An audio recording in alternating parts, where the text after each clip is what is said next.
Hello mga mamshi, mga sisi, mga jomega.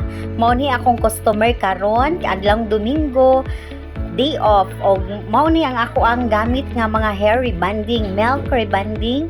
Ang akong hair color nga naay 12% oxidant o mao ni akong mga accessories para sa pang-ribbon, haircut o mga clip, mga unsa pa na diha.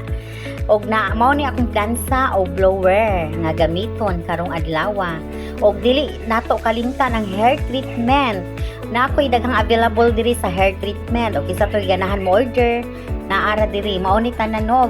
Mao ni karon ang gisugdanan nako ang pag-process sa hair rebanding.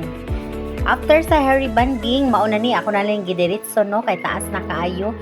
Mahuman na sa di siya hair color. Finishing na ni siya, di ba? Bagsak na kaayo, wala pa gani ni siya na plansa ha. Mao ni ang finishing na. Giplansa ni nako mga mamshi, mga sisi. With color na ni siya. Mao na ni ang result. Grabe ka bagsak. Virgin na virgin. Salamat kaayo Ate Rowena Trongkaw, ang kinakusgan sa loading department. Tanawa lang ni ninyo siya, idig ka duty kay bagsak na kini siya buhok. Thank you very much Ate Rowena Trongkaw.